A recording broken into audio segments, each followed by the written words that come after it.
Good evening. I'm Roberta Jorgensen, Chairman of the Paso Robles Planning Commission. Please note that due to the COVID-19 emergency and in compliance with the state and county shelter-at-home orders, and is allowed by the Governor's Executive Order N-2920, which allows for a deviation of teleconference rules required by the Ralph M. Brown Act, Planning Commission meetings will be held by teleconference only until further notice. A video stream of Planning Commission meeting presentations will be live streamed and available to play later on YouTube by accessing the following link: www.prcity.com/YouTube. Rather than attending in person, project applicants and members of the public must call 805-865-7276 to participate via phone.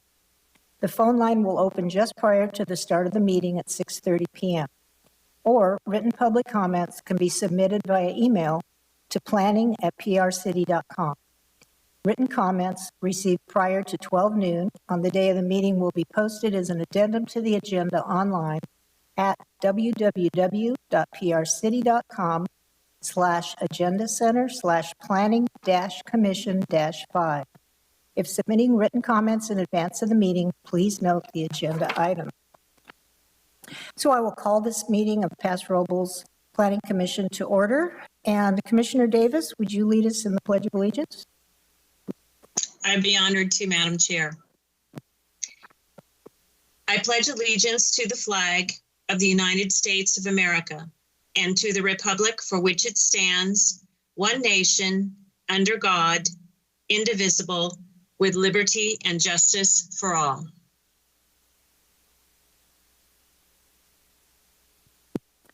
Thank you very much. We will now have the swearing in of the new planning commissioners.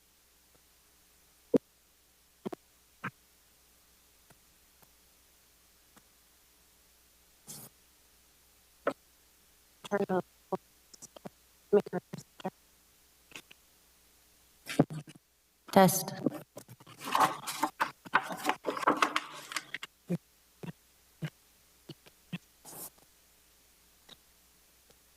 All right.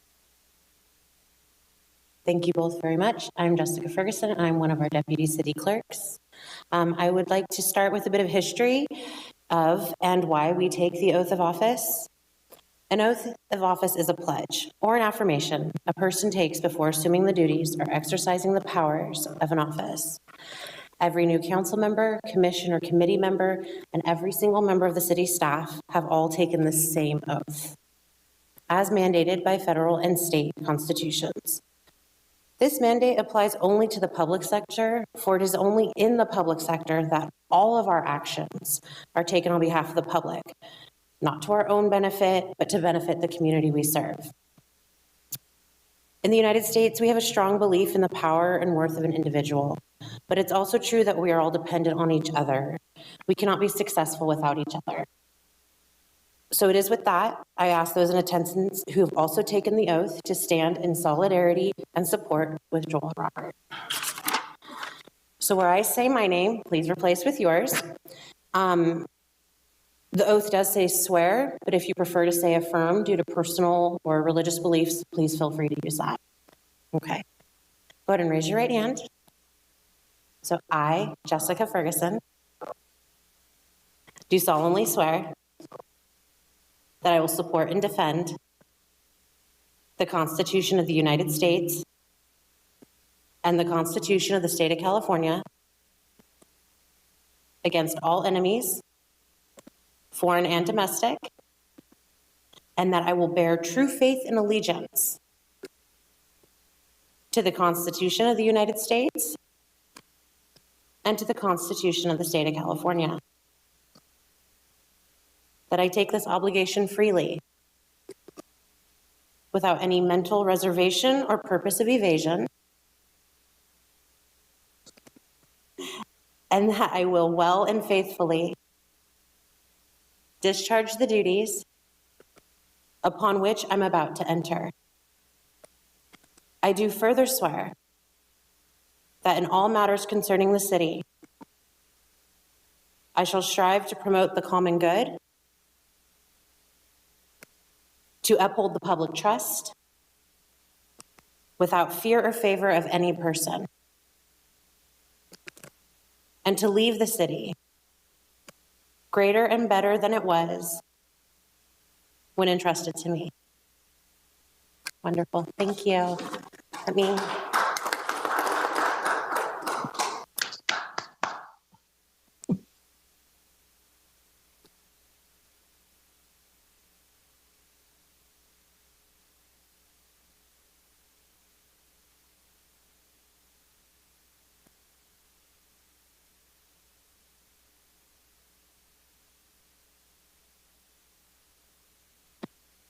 All right, thank you. And welcome, Robert, and welcome back, Joel. May we have the roll call, please? Yes. Commissioner Covarrubias? Yes. Commissioner Christensen? Present. Commissioner Davis? Here. Commissioner Gibson? Present. Commissioner Kogler? Here. Commissioner Neal? Here. Chairperson Jorgensen? Here. All present. Thank you. And staff introductions, please. Yes, Warren Frace, Community Development Director. Online, we have tonight David Athy, the City Engineer, and then Darcy Delgado, our Associate Planner. Darren Nash, City Planner, is in attendance. Lori Wilson, Assistant Planner. Jessica Ferguson, Administrative Support. All right, thank you. So now we are going to recognize the outgoing Planning Commissioner, Chairperson, and Chairperson Pro Tem.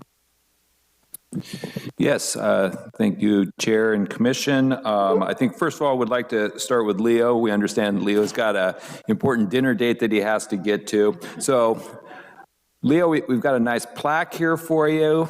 We also have a gift certificate to a local eatery.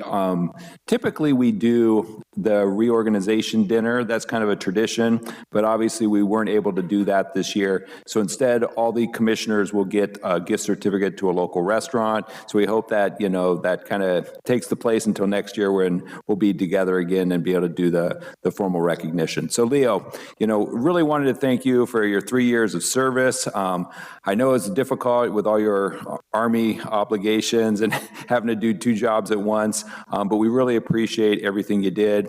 I mean, we got a lot done in your 3 years, 3 EIRs, 2 specific plans, a housing element. So I think, you know, without you, who knows what would have happened. So great job on all that. You know, you really were the voice of the community. We really appreciate all your efforts, and we're definitely going to miss you.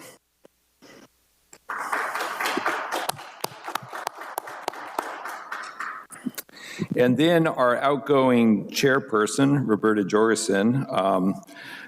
You know, Roberta, I think you had the most challenging possible year ever, and probably the most accomplishments ever for a planning commission chair. So literally in the last 12 months, we've approved, I think, over 3,000 new housing units. I mean, that's going to be, you know, generational change for the community. As I mentioned, 3 EIRs. We haven't done an EIR in like 10 years around here, and we did 3 in 1 year. The housing element, I mean, that's always a major challenge. Got that done. 3 development agreements, and we threw a pandemic in on top of all that. So I think, you know, we had 1 regular meeting before we shut down the whole thing. So, you know, it was trial by fire, and I think you'll go down the record books of, you know, doing the best we've ever seen. So congratulations. We really appreciate everything you've done for us. Thank you, Warren. Thank you very much. And I really want to thank the commissioners here and here on the other end of the computer. You've all been amazing. It's been really tough, these meetings where we can't see each other, we can't talk to each other, we can't see body language, you only hear a dismembered voice. But everybody's worked together really diligently. We didn't always agree, but we were always constructive and civil and forward-thinking. I just want to thank everybody. And I really want to thank staff, because you guys are amazing. I mean, we would flounder without you. So thank you, Warren, and thank you all of the staff.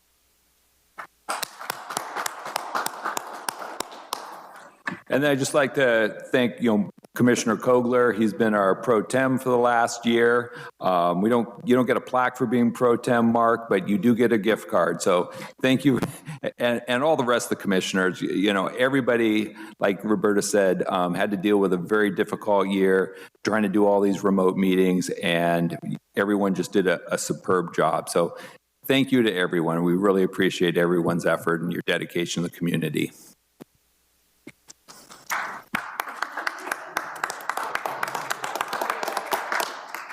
All right, thank you very much. That was great.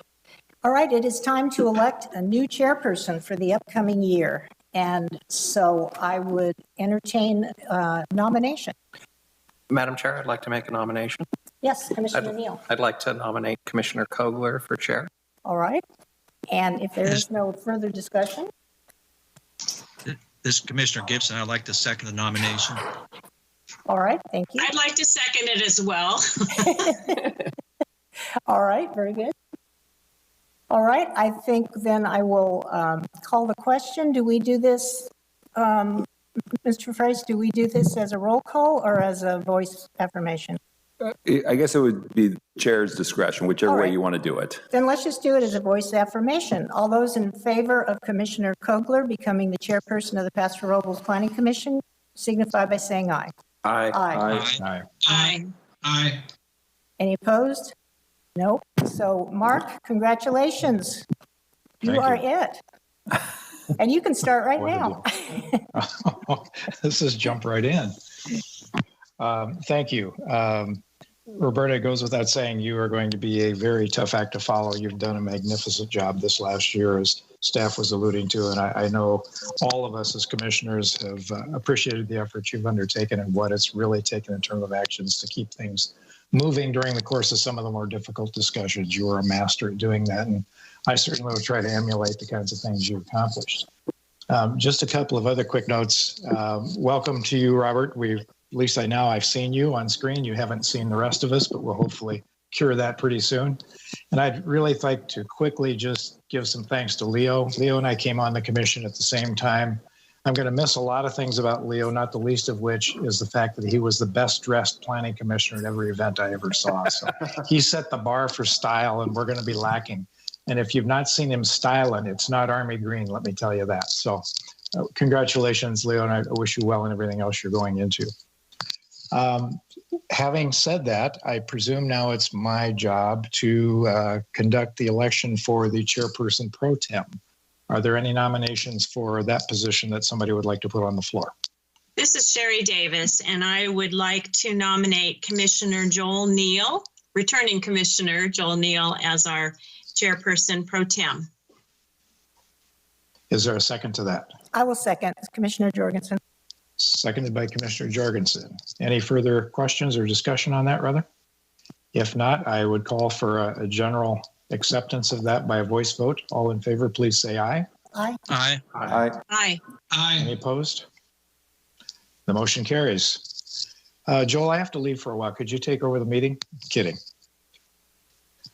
Welcome, Joel. Glad to have you in this role, and I think it's going to be a very interesting year for all of us. Any other election or organizational related things? If not, I believe we are ready to move on with the regular agenda. Is that correct, Mr. Freese? Yes, we're ready for public comment. Okay. This is the item for general public comments regarding matters not on the agenda, things that are not formally on tonight's agenda. And are there any speakers that are wishing to bring anything to our attention? No, sir, we don't have anybody on the line. Okay. Having heard that, we'll move on to our next agenda item, which is discussion of agenda items that are proposed to be tabled or rescheduled. Do we have any of those this evening? There are no items to postpone or to reschedule tonight. Okay, very good. At that point, then, we will move into the public hearings portion of the agenda. We have one of those on the docket tonight. It's for Justin Winery. It's the Justin Winery Phase 4 and 5 Expansion Plan Development PD 20-12. and oak tree removal OTR 21-02 P20-0068. The project is located at 2265 Wisteria Lane. The applicant is Oasis Associates on behalf of Justin Vineyards and Winery. With that as the project, I would ask if staff would please provide us with a report. Thank you, and good evening, members of the commission. This is Lori Wilson, Assistant Planner. I'll be walking you through the staff report tonight for the development plan for Justin Winery.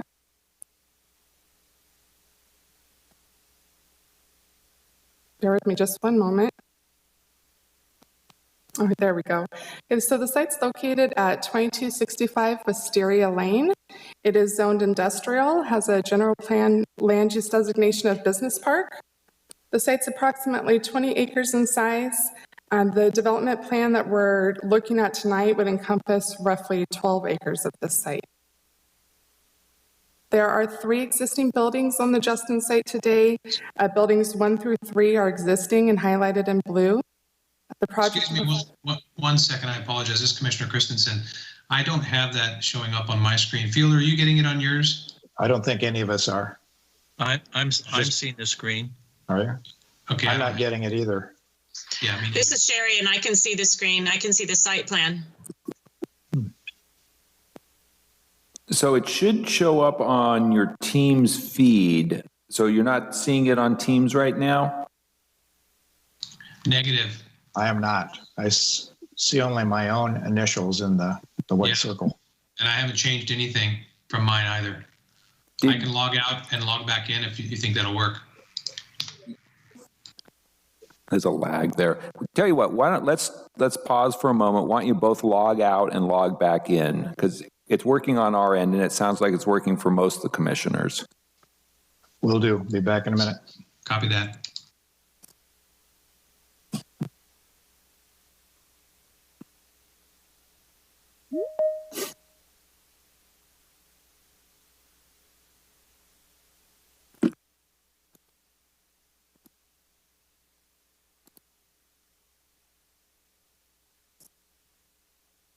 Okay, so hers is working.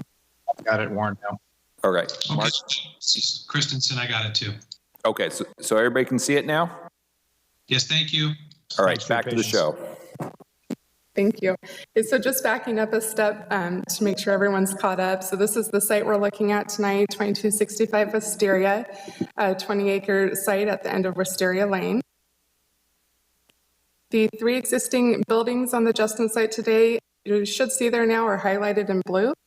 And the project before us tonight is a request to extend the Justin Winery facility with the addition of buildings 4 and 5. So the 2 new wine storage buildings would total approximately 237,400 square feet. The applicant's also requesting to remove 1 oak tree. It's shown as being in the building envelope of building 5. The proposed development is located within Tract 2778 as well as Tract 3069. Tract 2778 is finalized and has been recorded. The final map for Tract 3069 is still in process. Construction of the proposed buildings is subject to Tract 3069 recording. So the lot lines as they exist today are highlighted for you in yellow to see. These proposed buildings were not contemplated in the tract map that was previously approved, so they would be crossing over the lot lines as they exist today. So the applicant will have to submit for a lot line adjustment after the map's recorded in order to create the final lot configuration shown on this map with the black lines. So they will have to submit that after it's recorded so that the lot lines would align with the proposed buildings. Also to mention the associated road and frontage improvements that are associated with the map, those will need to be completed prior to the building permits being finalized for these. So as mentioned, the applicant's also requesting to remove 1 oak tree that's located within the proposed building 5 envelope. They provided an arborist report that indicated the tree has some health concerns, but it could ultimately be improved and maintained with pruning and monitoring. The city's oak tree preservation ordinance, though, does have indicates that the removal may be warranted to allow for a reasonable use of the property. That is one of the findings that the commission could find tonight. So it will be up for the commission to determine if the removal is necessary to allow for reasonable use of the site and make a recommendation to City Council. So since this plan development includes the request to remove an oak tree, as mentioned, it will be going to City Council. So tonight we're looking for the Planning Commission to make a recommendation to Council. The options before you would be to adopt Draft Resolution A, recommending that City Council approve Plan Development 20-12 as conditioned, and Draft Resolution B, recommending the City Council approve Oak Tree Removal Permit 21-02. Option 2 is to recommend approval with modifications to either one of those resolutions. You can refer the project back to staff for additional analysis, or not recommend approval to the City Council by adopting findings of denial. So that does conclude staff's presentation tonight. Carol with Oasis Associates is representing Justin Winery is on the line tonight, and she is prepared to give a more in-depth presentation when the commission is ready for that. Thank you. Thank you, Lori. Unless other commissioners have an objection, I think it might be helpful to hear that now prior to the time that we have questions of staff, because it would be a bit better informed about the project. So I would suggest maybe that happen right now, if that's okay.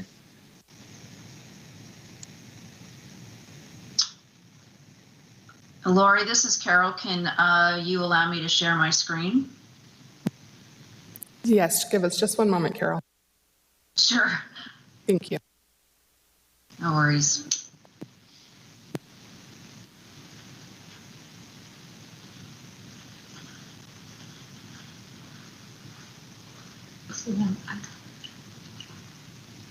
All right, try now, Carol.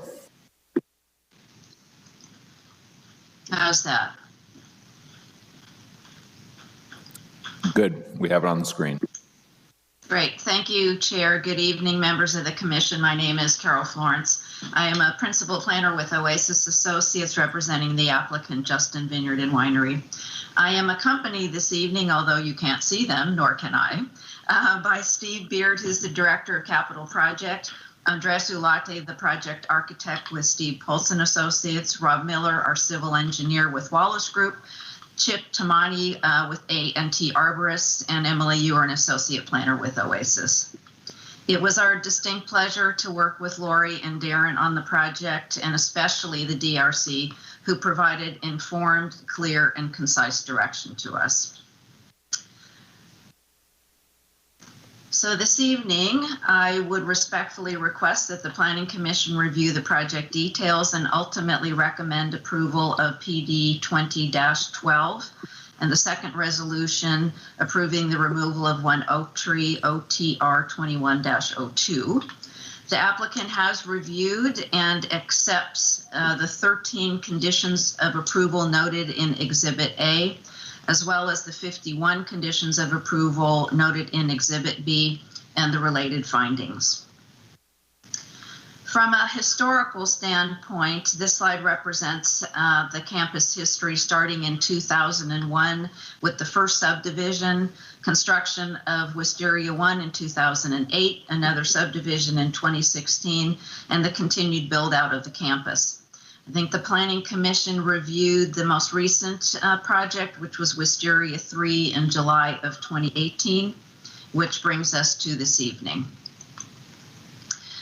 Again, here's an overview of the campus with buildings 1, 2, and 3 as constructed today. Building 3 also added to the existing open space that you can see to the north of Wisteria 3, which we thought was a good addition to the existing open space easement. Building 5 is proposed on the corner of Erskine Way, soon to be Erskine Way, I should say, in Wisteria, with Building 4 behind and to the northeast of Building 5. I will note, as Lori mentioned, major transportation improvements to the area, which would be the extension of Wisteria Lane and as it comes around to Erskine Way, ultimately to Airport Drive. I'm afraid that we won't be improving it all the way to Airport Drive with this project, but in increments, as well as the roundabout you see here at the crossroads of Wisteria and Erskine Lane.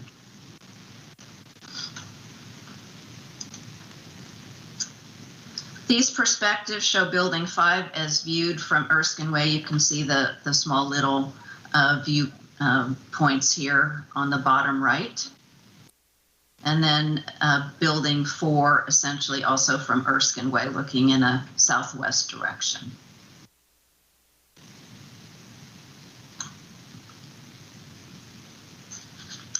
These next two slides are elevations, making sure we've got four-sided architecture in a fairly substantial square footage. So this is Building 4 and again Building 5. So in that perspective of Building 5, you were seeing the office component of the project there on the corner. So I think it makes for a rather nice presentation for a corner building.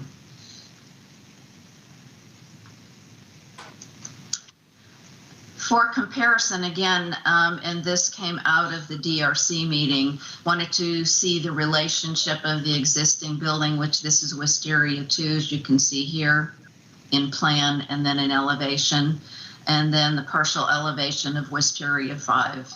So the tower element here is at 46 feet with the parapet at 42 feet compared to the 35-foot 8-inch roof here. But I think all in all, within the context of the entire campus, that we have been able to continue the architectural style while maintaining an appropriate height and massing of these buildings.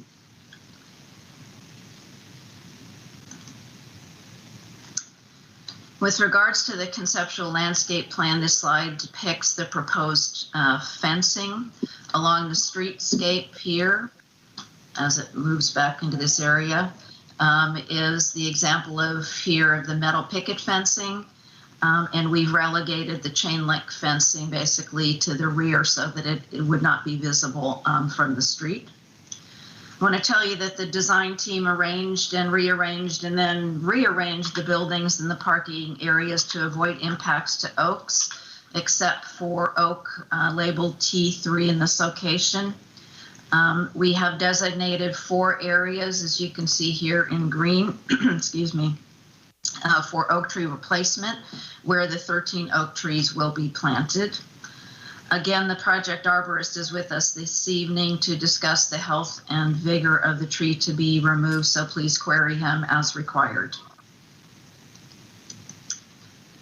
This next slide, not the most exciting slide I have this evening, but it represents the minor lot line adjustment. I think Lori described well our proposal for this, and essentially it will accommodate the proposed buildings so that they also comply with the building code and also provide flexibility for the future, and to make certain that the uses and the parking comport with each other. If there would be any change of use to any of the buildings on the campus, those would be subject to future city review for all of the components you see here.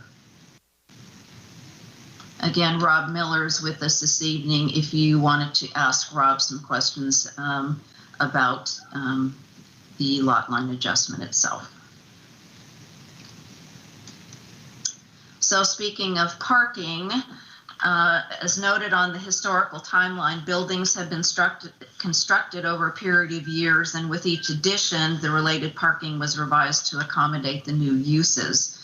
So with the addition of buildings 4 and 5, we will have fulfilled the requisite parking for the entire campus, building by building. As you can see, the requisite parking is 126 spaces, and we will be providing 126 spaces.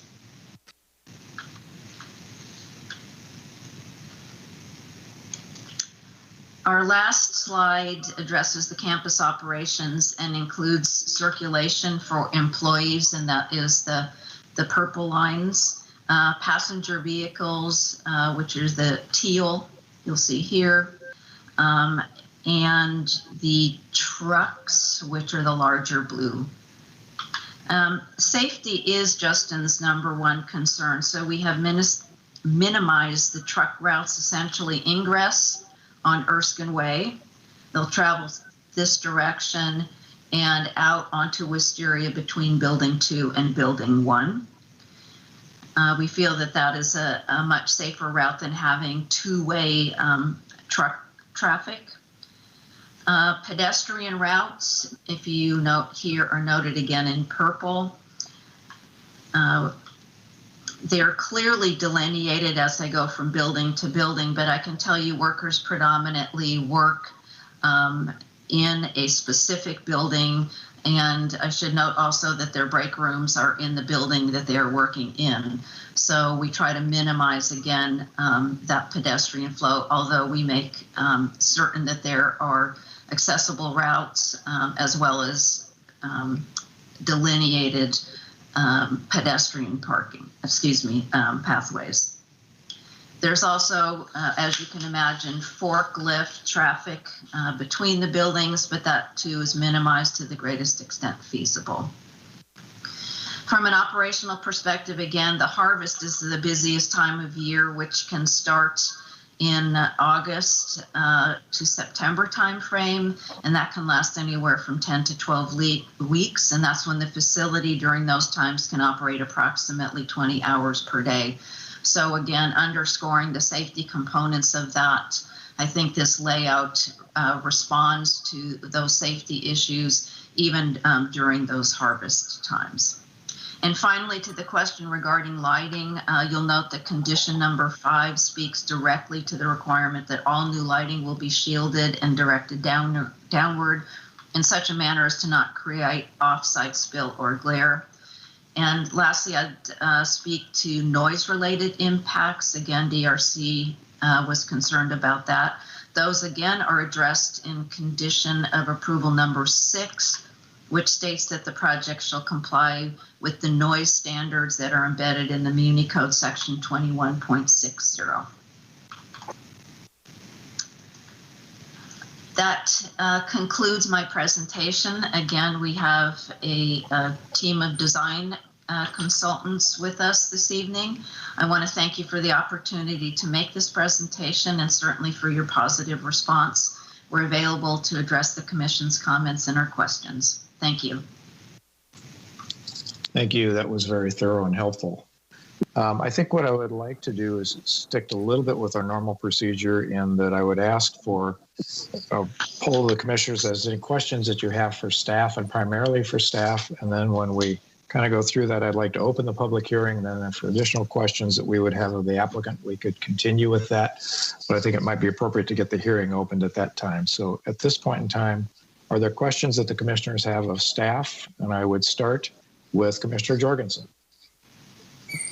I do not have questions of staff. I will have a question for the applicant. Okay, very good. Commissioner Neal?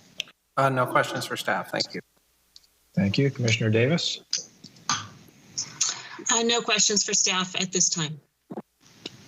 Commissioner Christensen? No, I don't have any questions for staff at this time either. Thank you.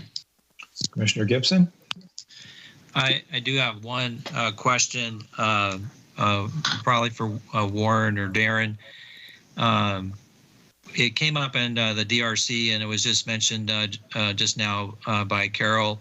They indicated that the plant could be operating 20 hours per day, and there's a reference to noise standards. Could you educate me as to what the noise standards are? Obviously, they'd be working well into the night during harvest season or busy times. What is the noise standard? Can you give an example of how loud the noise would be? The operation will need to comply with the city's noise ordinance. I don't have that specifically in front of me, but in terms of nighttime activities, there's a certain decibel level that they will need to abide by. There's also a level interior. So generally, most of the year while things are happening inside the building shouldn't be a problem, but understand the timing of the year when crush is happening and the outdoor crush pads are being utilized. That's something that we would refer to the noise ordinance on a complaint basis. So if there was a complaint, we could then apply the regulations within the noise ordinance to address that. I don't know, and the applicant may be able to provide more information. I don't know that with these particular buildings, if it is increasing the outdoor activities or if the outdoor activities are going to be focused on the existing winery, that portion of the building. So we might get some clarification there. Okay. All right. Thank you. And then could you also clarify for me when the timing of the road improvements, curb gutter sidewalks and the roads that I guess it's going to be Erskine Way? Sure, and I know Dave Athey's on the line and can better answer that question.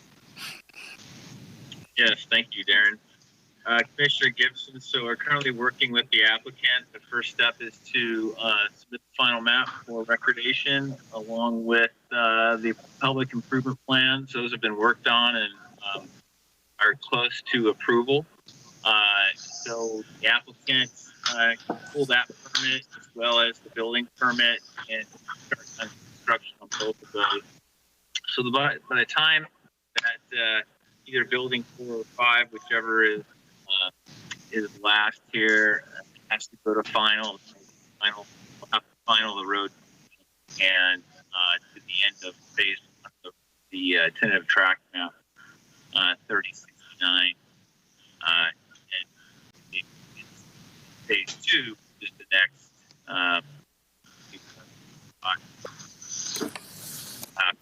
improvements. Phase 2. Dave, you're breaking up. Can you repeat that last couple sentences?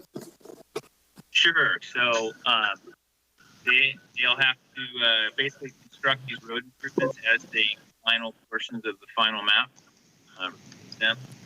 And they have to bond and do certain things to guarantee the improvements.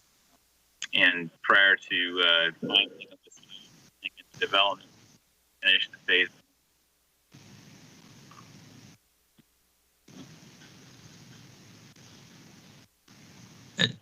David, are you there, or is it?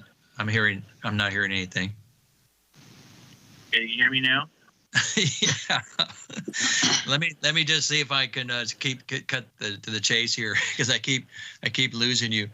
So, is it correct from what part that I could pick up is that the applicant is responsible for curb gutters, sidewalks, and the entire width of the road up to the end of their the northeast property line, and that would be done before the final? That's correct. Okay, all right, that answers my question. Thank you very much. That's all my questions. Thanks. Okay, looks like Commissioner Christensen, you had your hand up. Did you want to add a question?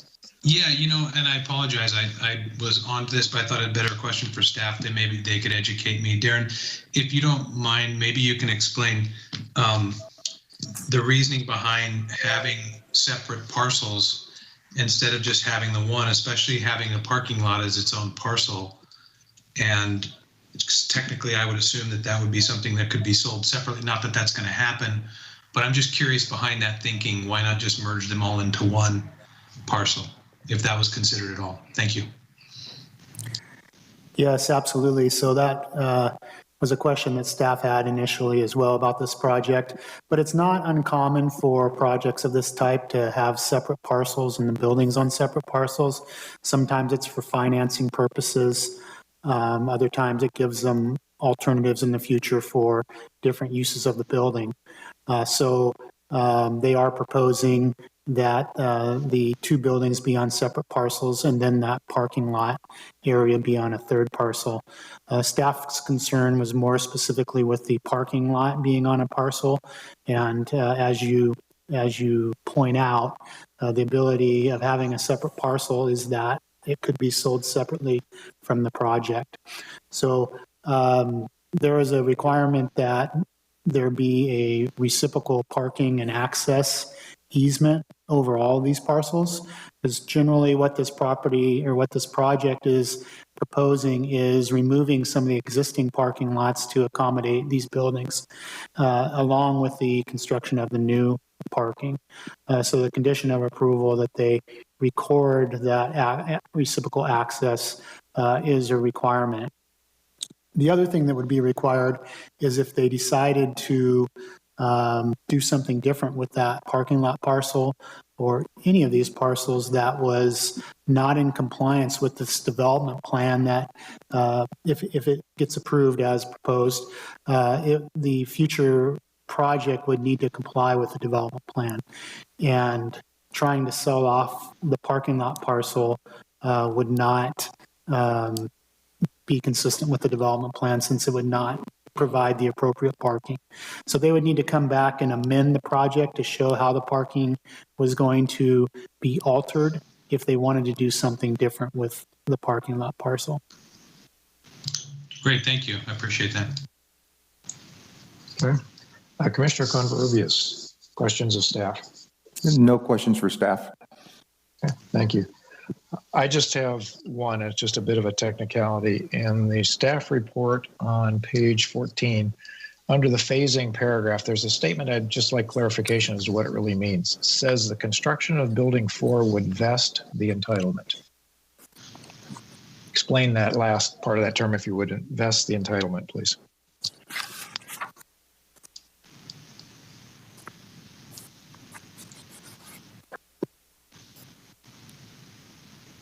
So I think that this is a phased project. So they may build building 4 before they build building 5, or vice versa. So the flexibility to build one building before the other, basically what it's indicating is that these 2 buildings are part of this development plan. If they build one, then they have the ability to build the second in the future. Typically, a development plan has a 2-year timeline. And if someone does not exercise a project or start to develop a project, then at the end of 2 years, it either expires or they need to ask for a time extension. So the intent of what the applicant, and I think this is coming from the applicant's project description, but what they're saying here that is if they pull permits and build one building, that they then have the vested right to build the second building consistent with this development plan. They would not then have that 2-year timeline and require a time extension. Thanks, Darren. That was helpful. Are there any other questions that the commission members have of staff at this point in time?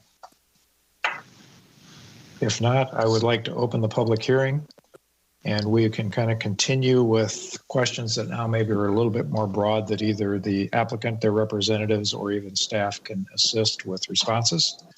I would start again with Commissioner Jorgensen. Thank you. I have just a couple of clarification questions for the applicant. Could you put up on the screen again the elevations, particularly the building 5, the south elevation, and building 4, well, either of those. This is similar detail at the tower corner, so that's the corner I'm questioning.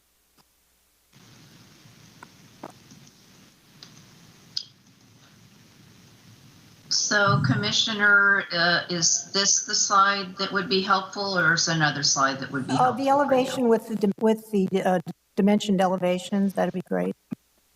Okay, this is building 4. That's fine. All right. So the tower, the high point of the tower, as it's shown here, it looks like in both elevations is 36. Am I reading that correctly? Yes, to the parapet Okay. it's 32, and to the top of the tower it's 36 feet, correct. Okay, and then on building 5, is that the same height? No, we increased that slightly so that our parapet height is at 42, and the tower element here is at 46. And this really relates to form is following the function because building 5 is storage of finished goods. So the opportunity to have high pile storage was a definite consideration in this case. Okay, my confusion then is that in the documents in the staff report, that elevation, the south elevation of building 5, shows the parapet at 36 and the lower roof at 32, and this shows, what you have on the screen shows 46 and 42. I appreciate that astute focus, and the DRC reviewed what you see before you this evening for building 5. I think it was just an error that that particular elevation was put into your packet. Sorry for that. Okay. My other question is on AC1, the site plan. And this is just, I can't read the note. It's just too small on the document I have, and I just can't read them. So at the very far north of the site plan, there's 2 notes. One has an arrow. Can you just tell me what those say? I'm sorry, is this the slide that you're looking at, or no? No, the overall site plan.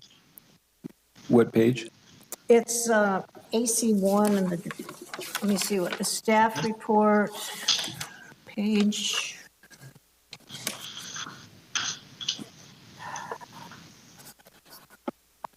Well, it's page 17 in the staff report, but it doesn't show. Are you looking at the 2 little notations on the very top right?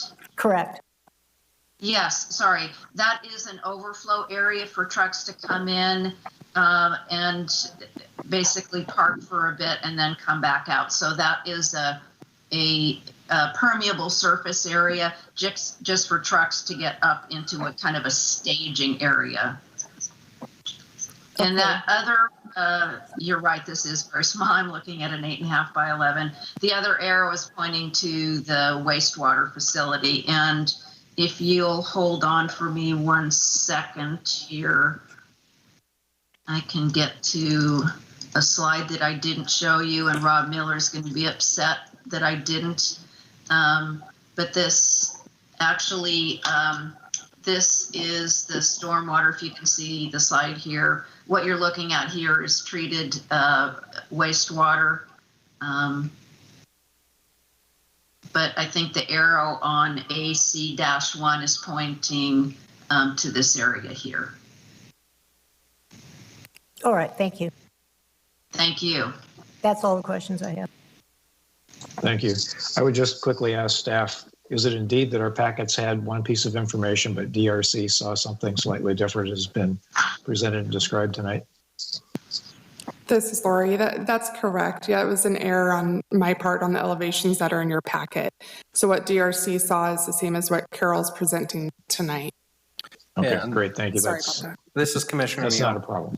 This is Commissioner Neal. I was on DRC and we did review the 42-foot elevation for building Great. 5, or 46-foot elevation for building 5. Great. Thank you for that clarification. Moving on with other questions, Commissioner Neal.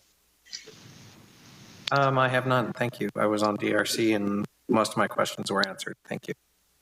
Okay. Commissioner Davis. Yes, I have just a question for Carol. First of all, I want to say how much I appreciate the discussion of the circulation. That was one thing. I was on DRC and you explained that really well, and your safety concerns.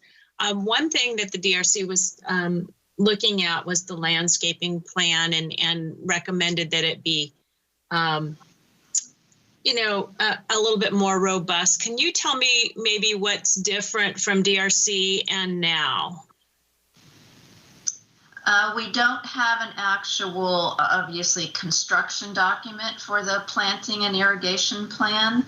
And I would have to refer you to the original submittal that has a number of horticulturally appropriate plant material. I think that trees probably are one of the most important aspects, especially in a parking lot and especially because of the microclimate in Paso Robles.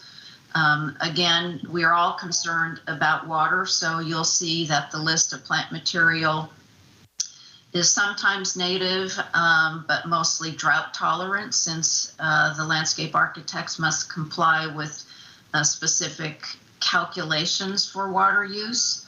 Although we want to make certain as well that it's attractive, this is going to be, I think, kind of an iconic, if you will, corner once the road improvements are made. So we don't want to necessarily screen the building unless there's specific areas that may require a little more screening than others. But I think what we want to do is complement the architecture. But remember that people are working here, so we want to make sure that the plant material is appropriate for a pedestrian scale as well. I also think that given the sight lines, when you're traveling on Erskine Way and or Wisteria, that we need to be cognizant of those sight lines across the corner of that intersection so that people are able to see across to the other street. So we don't want to put plant material that would be too high that would screen the ability to see over the top of it. I understand. I was thinking, it's a large building and that's a new area and a new thoroughfare there. So I was thinking kind of the aesthetics there on the corner. So I appreciate that. I just didn't know the level of detail or when maybe the DRC would be looking at that again. That's just kind of a question that I had. Thank you very much, Carol. Thank you. Anything else, Commissioner Davis? No, that is it. Okay, just following up on Commissioner Davis's question, will the landscaping come back to the DRC in the future? So the way it's written right now is on page 21, the conditions of approval, condition number 8 has a list of things that come back prior to the issuance of a building permit, which includes a landscape plan. The way that's worded now is those items would come back to staff. If the DRC would, or if the Planning Commission would like specific items to come back to the DRC, we can make notes on that condition number 8. Okay. I don't know, Darren, if that's the case so much as it is that there was a somewhat of a head nod, at least at the DRC, that there would be some additional robustness, so to speak, to the landscaping plan. I was just curious as to how we ensure that takes place. And I guess one recourse, the way it's worded right now, is that you as staff would look to that as you do your final review. Is that correct? That's correct. I think the applicant is understanding what the commission is talking about, but it would be helpful if there were specific areas that the commission thought needed more landscaping. Noting that direction would be good to hear tonight. Okay, we can take that into account in our discussion here in a few minutes. We'll continue then with questions from commissioners. Commissioner Christensen, questions? Thank you. I thought maybe for people listening or not, but Carol, could you just kind of elaborate a little bit more on the replacement oaks and where maybe those are going to go, on what size they are? I know there's an ordinance that you're following that, but maybe just could you kind of brush over that and kind of reiterate where you guys plan to put them? Yes, let me see if I can get to that slide here. I'll just touch on Commissioner Davis's and other comments about the landscaping. I think what's nice about this, real quickly, and then I'll get to the oak tree replacement, that we have a separated sidewalk parkway street, so that not only do we have a parkway here to have fairly substantial tree canopy, but we also have a planter on this side as well, and that happens along the whole way. So these areas of green here, here, here, and here are larger. Obviously, this oak-studded hillside it would be appropriate to add more oaks here, but these planters are large enough here and here to accommodate the 13 oaks. So it's a fairly elaborate formula that you go through to determine those replacement trees. And we have the ability to plant blue oaks, live oaks, as well as valley oaks. So that will become part of the construction document itself. I would also note from a landscape perspective that, for example, this end of the building, which I'll just call back of house for now because it's really not facing the street and highly visible, we will still be planting rather robustly against this as well. I not only from an aesthetic standpoint, but I think from a cooling standpoint, that the more trees and the more vegetation we have, especially when we have, hardscape with roofs and asphalt, et cetera, that we need to take that into consideration. Thank you. And can you go back? I just want to see again if someone can take us back to the traffic plan. I know DRC discussed that, it sounds like, and I'd like to see that again. And for my other commissioners, when we do discuss, I'd love to know what their thoughts were from what they originally saw. So you're saying that so above the top there, where the top blue one, that's meant to go out to a truck staging area. Is that correct? Is that what I'm seeing on this? Yes, that's correct. It comes up into an area here, and that will probably be some sort of gravel or Class 2 base. Okay. All right. So that's good. Okay. I don't have any other questions right now. So thank you. Thank you. Commissioner Gibson, questions?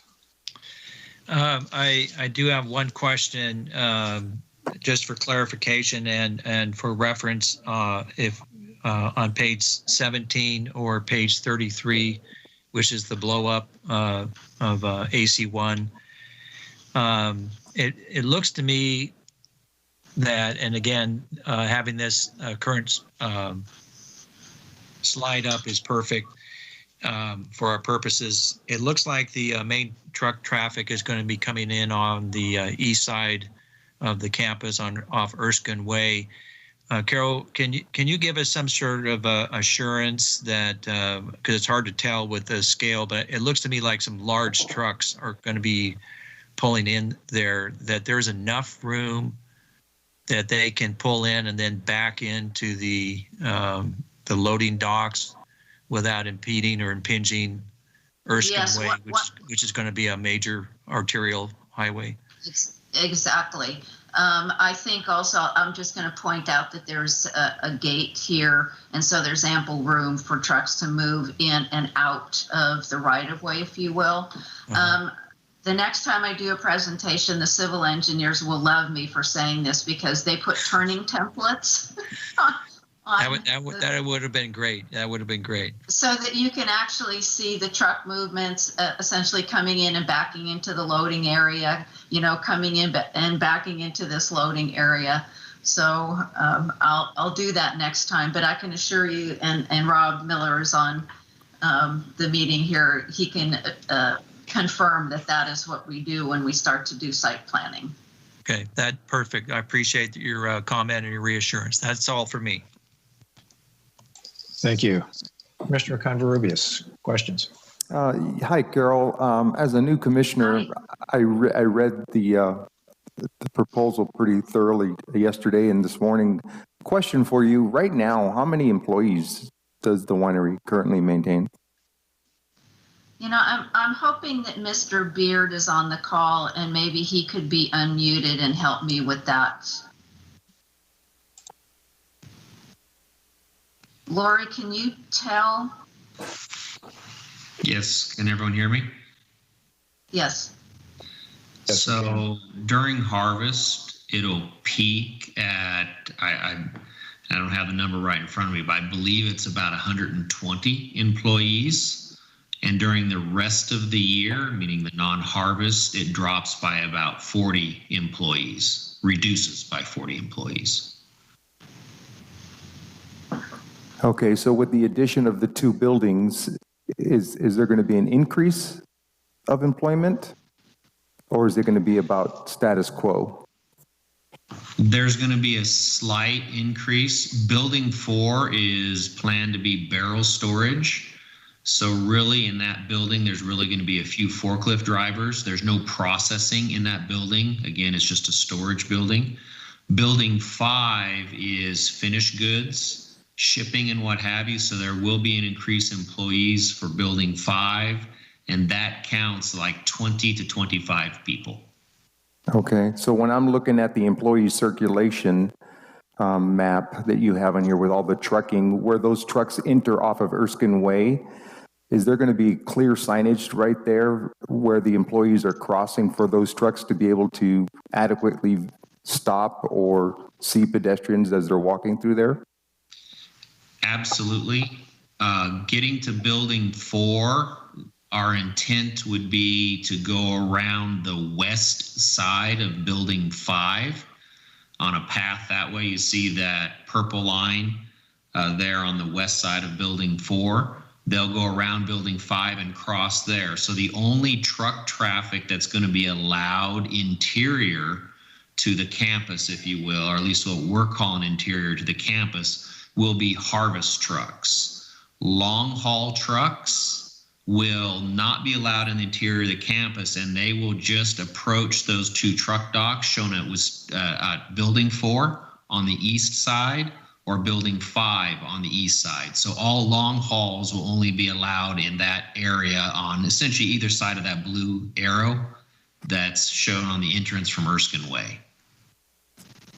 Got it. So the attempt was to greatly reduce the interaction between our employees and the truck traffic, or any traffic for that matter, but especially truck traffic. Okay, thank you for that clarification. With regards to the landscaping, I like what I see on Erskine Way and Wisteria Way. My question is, with all of that planting that's going to go on, I assume there's going to be proper lighting along those pathways as those things start to mature.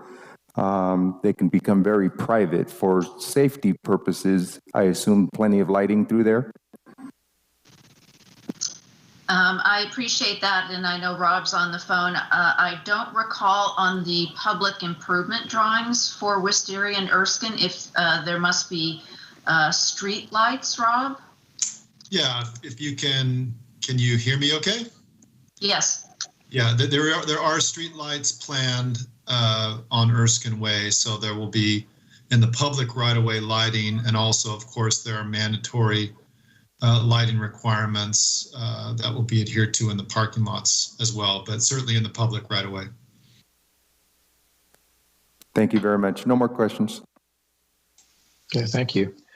I have just a couple. First one is on the operations map, and it may be just that this is a blow up and therefore it doesn't show, but where the blue arrow is at the very top with the truck circulation, just referenced a few minutes ago that those vehicles in some cases will proceed north to an unpaved area as a kind of a marshalling space until they're called back into one of the buildings. There's no, that's not shown here, nor is there any landscaping around that shown. Is that on another drawing that I missed? Is the question clear, Carol? Yeah, let me see if I can, sorry, not to give you a headache while I'm doing this. You can see this, it's basically an area here. We potentially could extend, if you will, this landscaping here. I don't know the extent of the right-of-way improvements because they're typically, as you can see, the landscape here starts to peter out. So I'm not sure that we have curb gutter, sidewalk, parkway on this parcel, but we certainly can take landscape screening onto the property itself. So what we're seeing on screen right now is that unimproved area or graveled area, whatever it's going to be for service. I just call it a staging area here, if you will, so they can pull out and wait if they have to, and then come back in to do whatever they need to do here. I would certainly advocate that that needs to have some landscaping along that edge condition, at least between that the temporary truck area and Wisteria, or what's now Erskine Way. Sure. Okay. And then if you could go back to the landscape sheet for a moment. Sure. I think it was titled Landscaping and Quick Fencing Question. Yes. I'll start with a question. When you get back to that other sheet, it clearly articulated the difference in the two types of fencing and where they were. And I'm curious, on the north side where you're proposing chain link, is that tying into existing chain link that already extends around buildings 3 and further to the west? Yeah, right there. I'm wondering if Steve might be able to answer that. I believe it does, because it's starting to extend, if you will, to the west. We wanted much more ornamental fencing along the streetscape here and the gates, but kind of back of house was going to be chain link, which I believe extends behind Wisteria 3. This is Steve. That is correct. Currently, chain link is all back of house of existing Wisteria 1, 2, and 3, and that black ornamental fence is road facing. Okay. And is the chain link fence the galvanized as shown in the picture, or is it a vinyl coated, or what is the material? It is galvanized. And that matches existing galvanized, is that correct? Yes. Okay, thank you. Any other, Commissioner Christensen, another point? Yes, sir. Thank you. It just kind of brought to my attention as Commissioner Covarrubias was discussing some items. I had a curious question, maybe Carol can answer it, is from the barrel storage in building 4, I imagine that product's got to get to building 5. Can you just elaborate on what the design plan is to handle that, if that's going to take place? And I imagine that'd be happening on a regular basis. So how does that fit into this diagram of movement that we saw? If you could please maybe help us with that.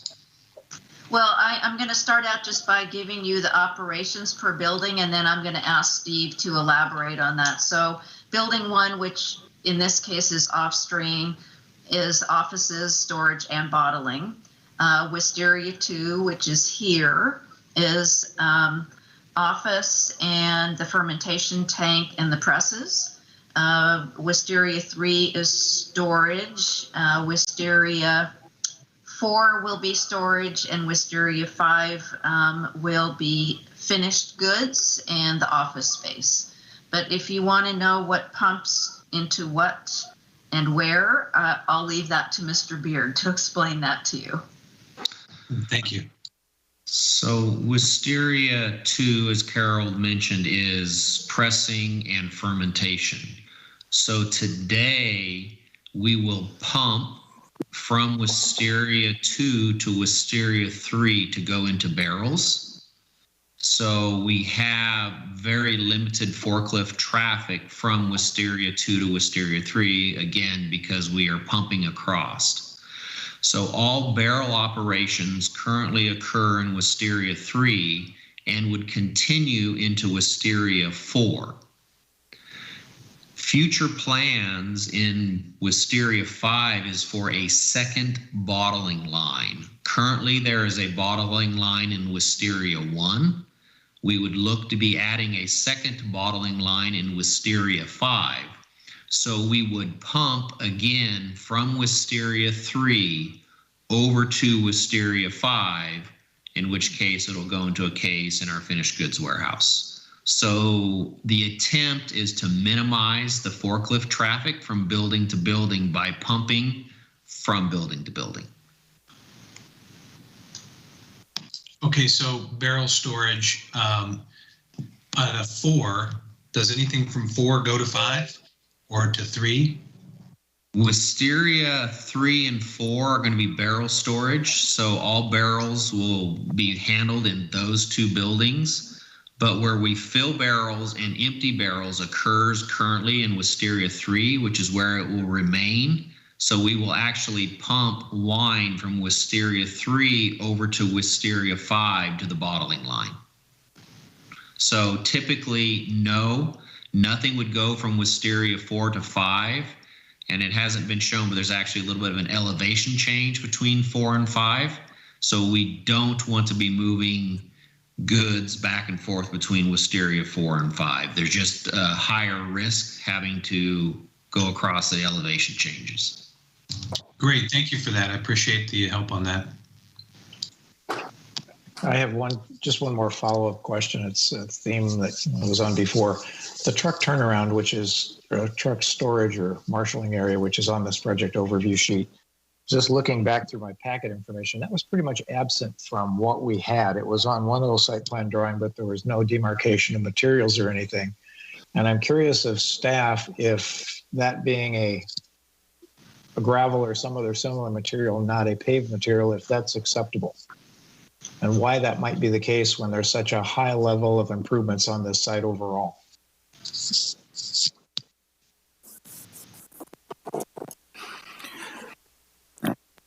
I think the clarifying, this is Darren, clarifying the use, the timing of frequency of use. I think staff's intent or the way the project was presented to staff is this is not necessarily where trucks will be parked for very long. I think it's, as Carol mentioned, a staging area as trucks may be in the docks where those need to go, and it's not intended to be a truck parking area. In terms of surfacing, an all-weather surface seems reasonable for that type of an area. However, I do think that associating and working with the landscape plan to correspond with that area so that it's finished off with the project. I think it would be good, maybe, Rob Miller, could you give us an idea of where the street improvements will end? Where will this project in the improvements for this extension to its northerly boundary? Is it going to go as far as that truck staging area is shown? Yes, it stops right about just beyond the truck staging area. All right. Actually, beyond that, to the next lot line over where the word extension ends. So up there's a detention basin there. So Yeah. So we're going to get road improvements along there. Does the sidewalk and parkway extend that far? It does, yes. Okay, so Commissioner Kogler, I think to answer your question and your previous comment, the landscaping between the curb and the sidewalk would extend up to that parcel where that detention basin is shown. And then I think maybe adding a condition that talks about landscaping to continue, on-site landscaping to continue to go up and above, up to that staging area, could be something the Planning Commission could request. Okay, thank you. Commissioner Kogler, I have a Chairperson Kogler, beg your pardon. When you have a chance, I have a question of staff as well. Okay, and there was another hand up if you give me just a second. The only reason I'm concerned with this, Darren, is that I think this Justin campus is great. I think you guys have done a phenomenal job with a very interesting facility that's very attractive to those that are passing by. And I would give credit to many of the other businesses along Wisteria now that this is really, in my mind, the city's premier business park location. And as Erskine is built, it ultimately will carry a fair amount of traffic through here. And my concern is just keeping that same level of amenity throughout this entire stretch of roadway, whether it's Wisteria or Erskine. And therefore, I think minimally that landscape should continue up to, as Darren just talked about, to the edge of the property or up to where that detention basin is. And I certainly would support whenever a motion is offered that be a part of it. Go back to, I think Commissioner Gibson has his hand up first, and then Commissioner Jorgensen. Thank you, Chairperson. Using this same slide that is up, because I had noted on the AC1 that there was a wastewater processing facility. Is that what is being referenced by that detention basin, or where is the wastewater processing facility that's noted that kind of points up that direction? Where is that located? Rob, can I go to your slide and you can address that for the commissioner? Yeah, see, my slide got used twice. This is great. Yes, Rob, yes. Beautiful. Beautiful. So it does back up away from Erskine Parkway there, hundreds of feet in from the truck staging area. You can see in the black square there. Right. So then, Rob, what is the purpose of the detention basin? Is that merely to collect rainwater runoff, or what is the purpose of that detention basin? That's correct. It's only for stormwater purposes to mitigate for the impervious surfaces that we're adding. No wastewater will be managed in that area. All right. So I guess then the follow-up question would be, following up from Chairperson Kogler, getting clarity on the proposed staging area, and then the discussion of extending the landscape up to that point.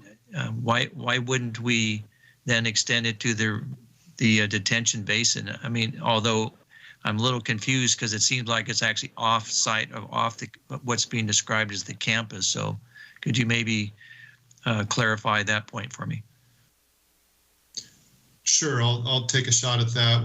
Because some of those, I'll call them supporting facilities, not part of the building campus or the actively traversed campus, but because they're supporting facilities, we are planning to extend the road Erskine Parkway to them. If you have that previous slide, you could see how far we're planning to extend that. So you will have the benefit of a linear parkway there. Thanks, Carol. Sorry. You overshot. Yep. There you go. You will have the benefit of that linear parkway again all the way to the end and extension there to the edge of that lot.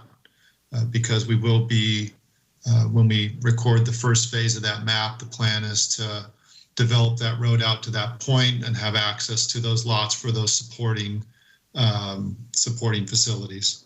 Okay, so and somebody just had their arrow on the detention basin. Who actually owns that parcel then? It's also on Justin-owned land as well. Okay, and just from a visual detention basin, it sounds like it's going to be a swale that is going to sometimes have standing water in it. Is there, what else is going to be there? Is this going to be fenced, or what is the proposed use for that? Yeah, we typically do fence them, and there will be periods of standing water during the winter season, similar to the basin that we're demolishing, really moving as part of this project. There's an existing basin that's in the footprint of Wisteria 4, and the character of this one is very similar. But again, you will have that linear parkway available to you if you wanted to add planting between Erskine Parkway and the basin. Yeah, I just speaking for myself, I had not actually seen on any plans that detention basin or the permeable temporary staging. And now that I'm seeing it, I just am questioning, why we wouldn't have the same standard along the frontage for that, whether there's sidewalk or not. I think Carol had mentioned the idea that there still could be trees or something creating a buffer or barrier along that major arterial, but that would be my comment. Thank you very much for your information. And I'll quickly tag team on that, since we just learned it's to be fenced. From a public perspective, this is now front of house to me, not back of house. And so would this be the more ornamental fence that you would use around that, or would this be chain link?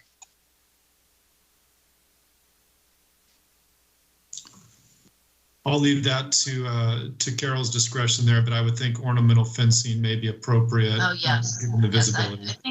I think we relegated the chain link to areas that are not visible by the public.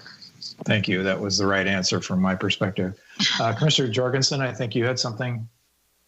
Yes, thank you. And actually, my questions were partially just covered by that discussion, probably mostly. But my question for staff is, I'm kind of, after this discussion, I'm sort of confused about what are the boundaries of our decision authority tonight?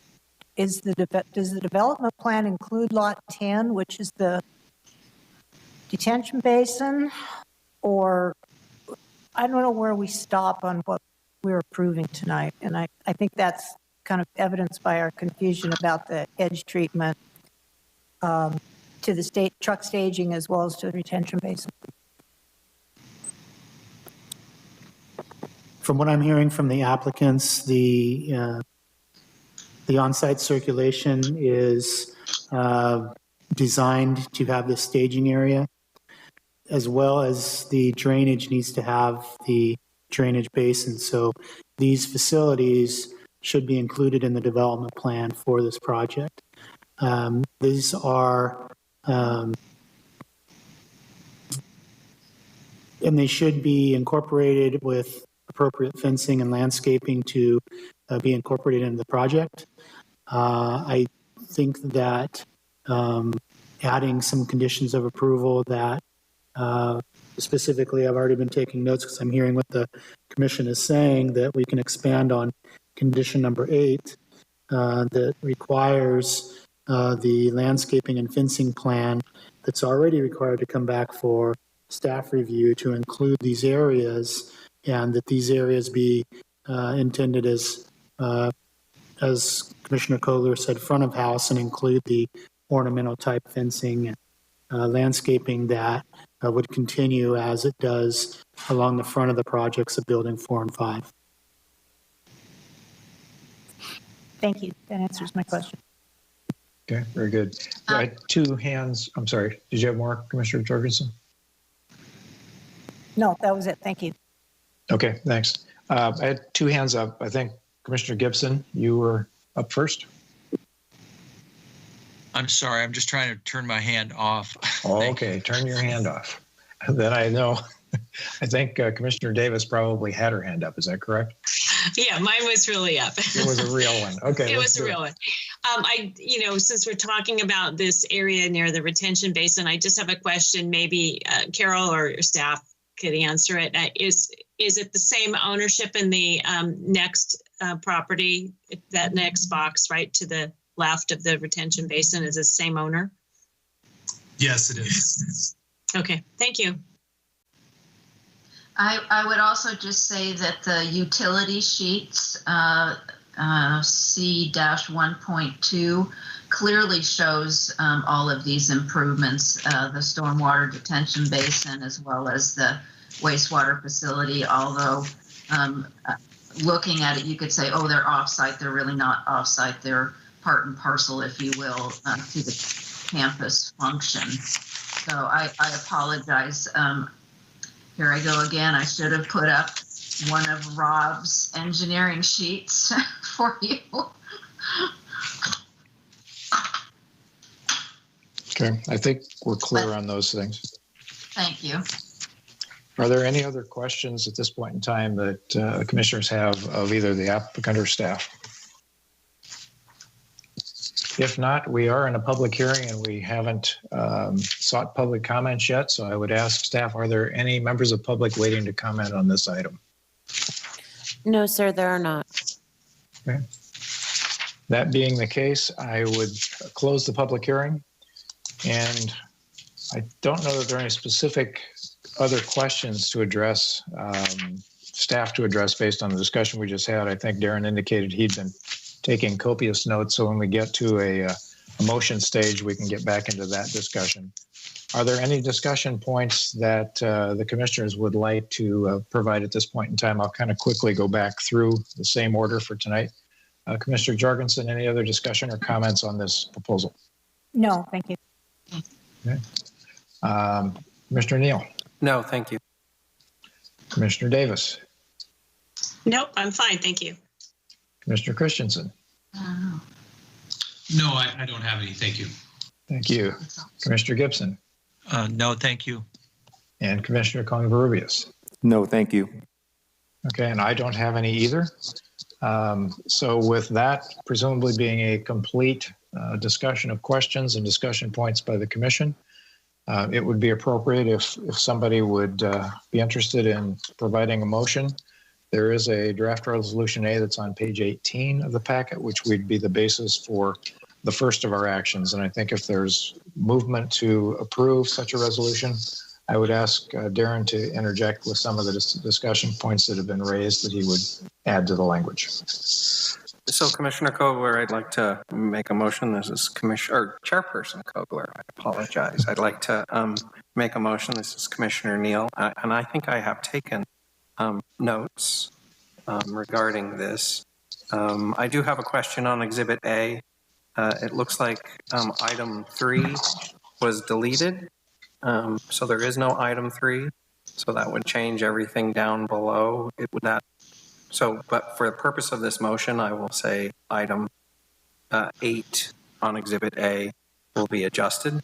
So I would move approval, as soon as I can get back to it,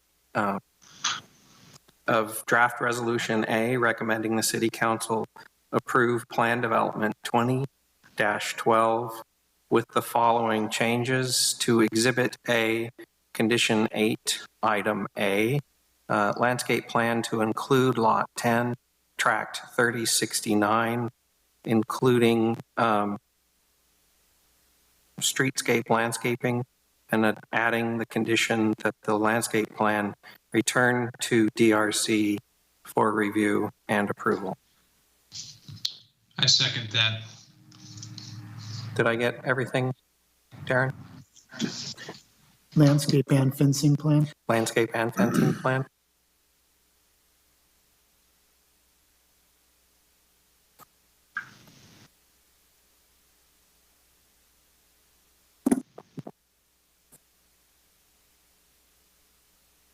That was it for me.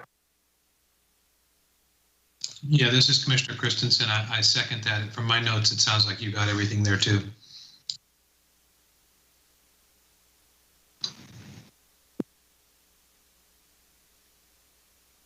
Commissioner Kogler, are you on mute? Chairperson. You're correct, I was. Thank you. It'll take me a while to get used to the change. Sorry, Commissioner Chairperson Kogler. Hopefully, it should not take more than a year. No problem. With a motion and a second, I would ask if there's any other comments on this, and if not, he pauses momentarily. I would ask for staff to call the roll, please. Commissioner Neal. Aye. Commissioner Christensen. Aye. Commissioner Jorgensen. Aye. Commissioner Covarrubias. Aye. Commissioner Davis. Aye. Commissioner Gibson. Aye. Chairperson Kogler. Aye. Motion passes 7-0. Very good, thank you. We do have one other aspect of this, and that's the request for the oak tree removal, which is shown in draft resolution B on page 38. Is there a motion on this topic? Chairperson Kogler, this is Commissioner Neal. I'd like to make a motion, possible?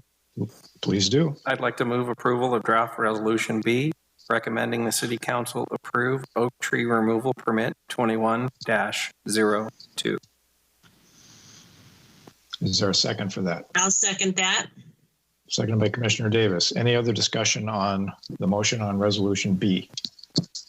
If not, I would ask staff to please call the roll. Commissioner Neal. Aye.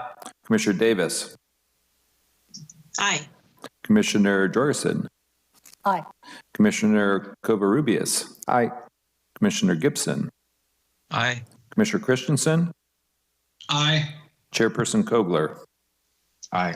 Motion passes 7-0. Very good. Thank you very much. Thank you. It was a great presentation, and it's a great project. Appreciate With that, we are moving on in our agenda to item K, I think it is. It's the discussion items by staff. Do we have some items? Yes, so let's see. This next item, I believe, is a Staff report update. Let me just look and make sure. Yes, so this is going to be an update on upcoming zoning code text amendments, kind of the work plan for 2021. So Darcy, are you on the line? I'm here. Can you guys see, did my screen share come through? Hang on a sec, I'm sorting out all my screens. Yes, it is on mine, Darcy.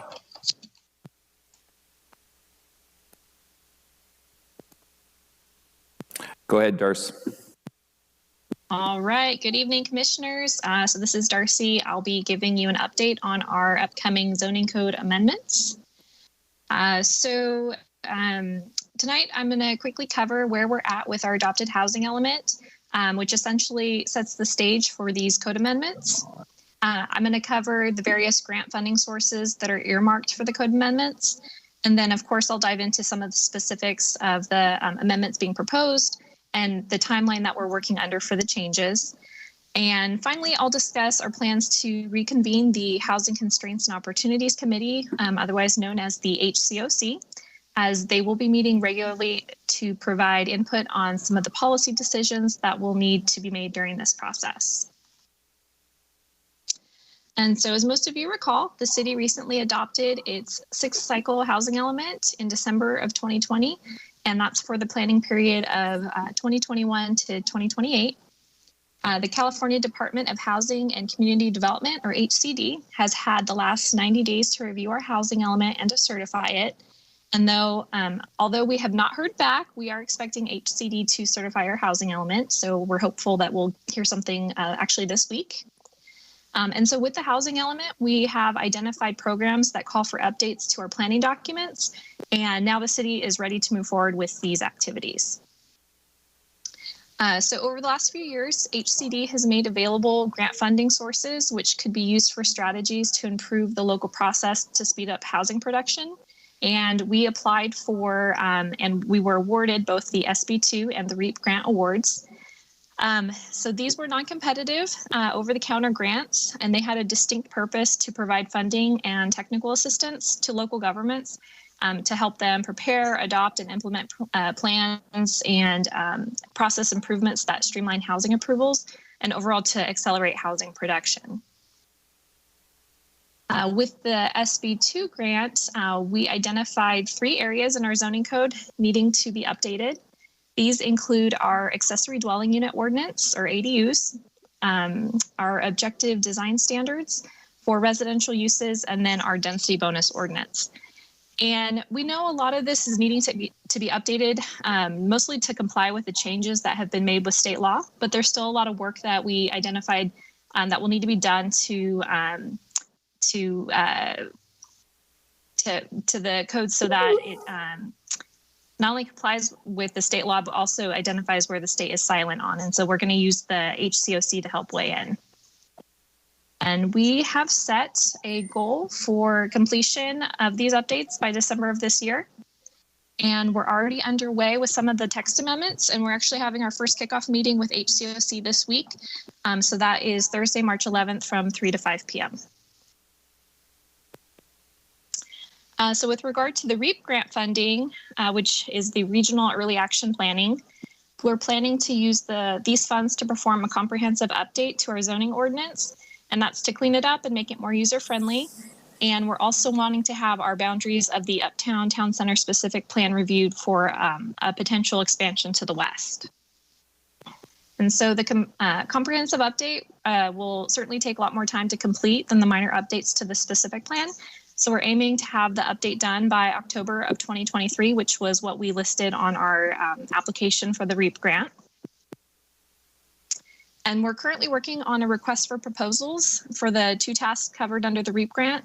And based on the timeline, we're thinking we're going to be able to interview applicants in April and then have a consultant under contract soon thereafter.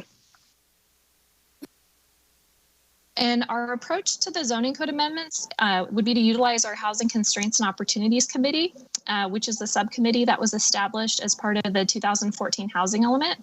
As you know, the HCOC most recently acted as a steering committee during the process of updating the 6th cycle housing element.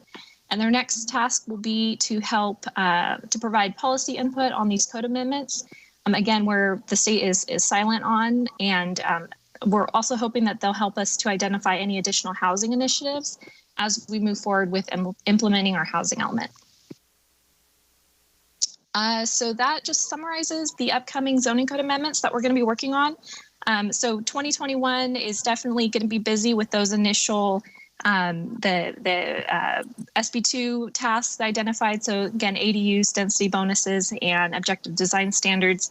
But certainly we'll be, having a lot more work to do as we move into 2022 and 2023. So with that, I'm happy to answer any questions. Thank you, Darcy. Questions from the commission?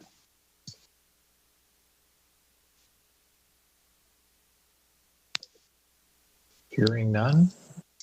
This is I think, a much needed effort that the city now has a chance to undertake. And so I think we can keep the Planning Commission apprised of this as it moves forward. Both Commissioner Neal and I are on the HCOC, and I don't know, Warren, if those assignments will continue now into the next year or whether there's typically any change to those, but I presume both of us would be willing to continue in that capacity as appropriate. Yeah, I think staff was assuming that the assignments would stay the same unless the commission wanted to do some reassignments, which is the commission's discretion. Okay, we can consider that as time goes. Thank you. I think that covers the discussion items. Next on our agenda, we have a couple of groups of consent calendar items. One is Development Review Committee meetings. The other is minutes from the Planning Commission of February 9th. I trust everybody had a chance to review those, and I'm wondering if anybody has any changes to these before I ask for a motion. Hearing none, is there a motion to approve the Development Review Committee minutes from February 8th, February 22nd, and March 1st, and the Planning Commission minutes for the February 9th meeting? I move that we approve. So moved. I got lost in who was the first female voice to come forward on that one. I'll give it to Roberta. Pick one. Commissioner Jorgensen, put a motion in front of us. Is there a second by Commissioner Davis by chance? You got it. Perfect. We have a motion and I put forward in a second to approve the consent calendar minutes. I would ask, I guess we do a roll call on this as well. Certainly. Commissioner Jorgensen? Aye. Commissioner Davis? Aye. Commissioner Neal? Aye. Commissioner Covarrubias? Aye. Commissioner Gibson? Aye. Commissioner Christensen? Aye. Chairperson Kogler? Aye. Motion passes 7-0. Very good. On the agenda then tonight, we have a couple of other reports. Staff, the floor. Yeah, so the other report was the Housing Constraints Advisory Committee. That's kind of a standing item, but I think Darcy pretty much addressed all that. If there's no questions, just to confirm, the next meeting is this Thursday. It is at 3 p.m. It will be a virtual Teams meeting. The commissioners that are on the committee will have their invite. Any other commissioners that would want to just listen in on it, we can also provide you an invite if you want to just, monitor it as well, since it's a virtual meeting. And then moving on, we're going to do a quick little update on the kind of the project report that we have, the pipeline report. Did everybody get the copy that we sent out Friday? Yes. Okay. Yes. So what this is basically a tracking of what we consider the major projects. This isn't all the permits that are in process, but this is basically anything that's going to construct new commercial square footage, new residential units, new hotel rooms, or new residential care beds. So those are the four main categories, and I guess also solar, we're tracking those. So those are the five big categories of new projects. So anything that falls under those categories ends up on the pipeline report. As you can see, the list of projects that are both in entitlements right now, as well as going through the building permit process, we got about 3 pages of projects now. And despite the pandemic, we haven't seen a drop off in terms of applications. It seems like construction slowed down a little bit during the pandemic. I think just because people were a little bit unsure about the future, but the entitlements and the kind of the design process still moved forward. And now we're seeing construction start to pick up as well. So we're expecting this year to be especially busy. Some new projects that just came in. We have a new residential care project on Union Road. It's kind of an existing facility that wants to expand. There's an 8-unit apartment complex on Park Street up by 34th that just came in. There's a metal building downtown that's seeking a general plan amendment so they can convert to a new use. So we're working on that. And then part of that whole Erskine industrial tract that we looked at tonight, there's a piece of it along Highway 46 that's still ag. And the owner would like to see that converted to highway commercial. Originally, that was premature because we hadn't figured out the interchange and all the circulation issues, but we pretty much have all those figured out now. So it would be appropriate for that to start to move forward. So I know Darren's working with the applicant on that. That's going to be a general plan amendment. That's a pretty significant project, but it has a potential to create a pretty dramatic gateway feature there on 46 coming in from the valley. So that's a big project. That'll probably be a year or two in the making, but we'll start to check in on that. Sky River RV down on Theater Drive, they're looking at a potential large expansion. And then we have a brewery proposed up on 2nd Street in Spring, the Smith auto dealer site. It used to be Hometown Nursery as well. So that went to DRC on Monday. So those are, I think, 6 kind of significant projects that have come in the last couple weeks or so that we're tracking. So yeah, the purpose of this is basically keep everybody updated in terms of what's going on, kind of see the status. So first plan check, we're reviewing those. Incomplete, out for corrections, those have been reviewed at least once. These are back in the applicant's courts. As they move through the hearing process, they end up down here. So like Justin Winery that you just heard tonight was here. That's going to move on to City Council. The second page, these are projects that have already been through the planning approval process. So now they're moving over to the building department. So you can kind of see where they're at in the process. Pending means we're waiting for the actual building permit applications to come in. Ryan, if I could interrupt for a moment. Yeah. You're doing a great job describing this verbally. Do you think we have a graphic on our screens that shows this? Because I do not. Oh, well, it's looking really good here in the chamber. And like I said, your words are so descriptive, I can visually see it. Yeah. I see your face. There you go. Oh, there we go. All right. Yeah, I was missing the red box. Okay. So then if you see, like it says plan check, so these are going through the building plan check process. Construction, that means construction. Some projects, like you see Kava RV, and you get that is still under construction because there's still a couple little loose ends on that project. Although most of it's final and it's operational, there's still a couple things on there. So that sometimes you'll see some of those hanging out there. And then we had our GIS guy figure out how to map all this. So these projects then show up on our GIS zoning map.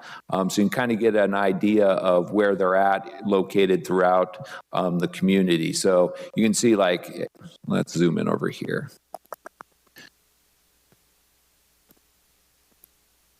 There we go. So like this Ardmore Road area we've been talking about for a number of years, you can see, yellow lines around all the areas where a major project is proposed. So you can see, like, a lot of stuff is going to be happening on Ardmore Road. Obviously, Combine Street's been another hot spot.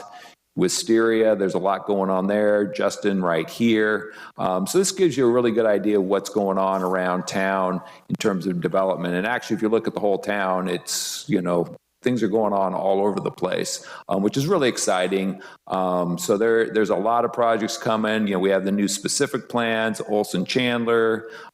We've got the Beechwood specific plan. The Gateway annexation, we're still working on getting through the LAFCO process. We hope to be to hearings in the next month or two there. We'll probably next 2 or 3 months, I guess I should say, on that. But that's moving ahead as well. So that's kind of the update. We're going to try to keep this updated, get this out at least on a quarterly basis.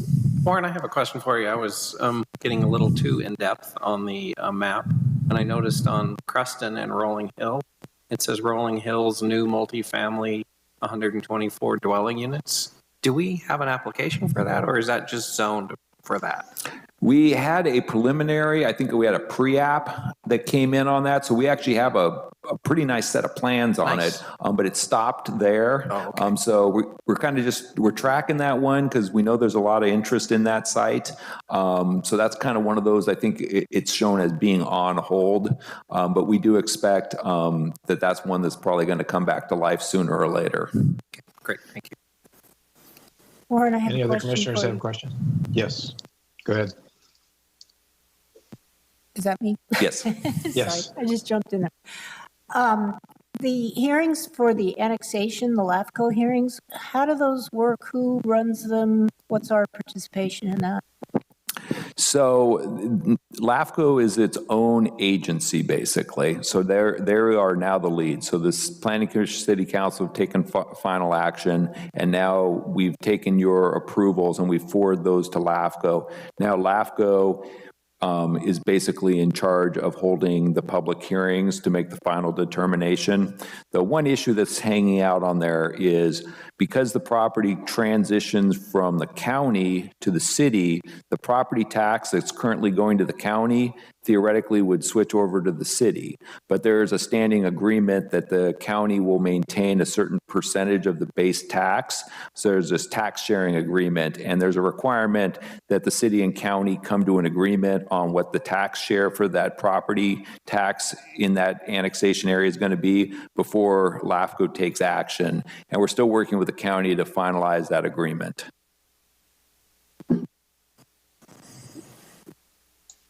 Are there any other questions from commissioners on this topic? Warren, I think last time you presented this, I said something similar, but I really compliments to you and GIS and everybody else that puts this together. Having this kind of development at a glance for everything that's going on generally around the city is really helpful and really interesting. And I think a testimonial to all that has happened before us and what lies ahead. So it's great information. Appreciate it.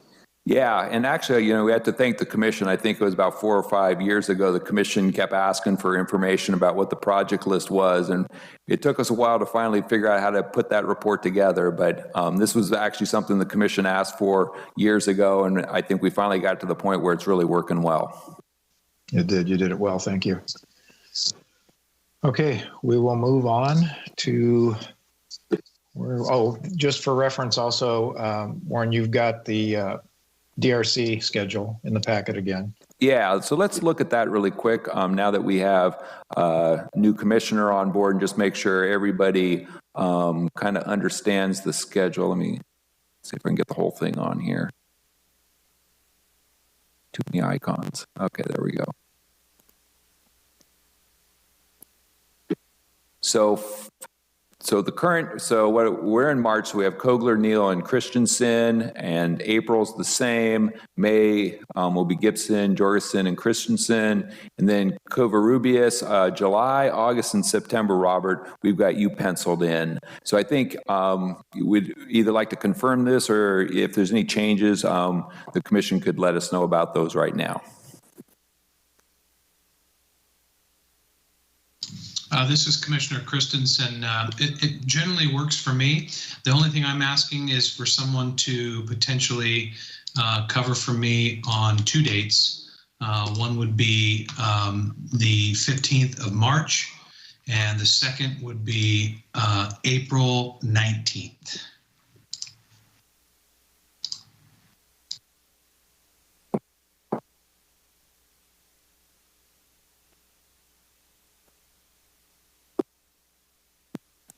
Ty, this is Field. I can cover for you on March 15th. Thank you, sir. Then the other one is April 19th. This is Commissioner Kogler. I'd add, I have a conflict potential on the 19th as well as April. All the rest of the dates work fine for me. So there may be two of us with conflicts on that day. I can do the 19th for one of you. This is Sherry Davis.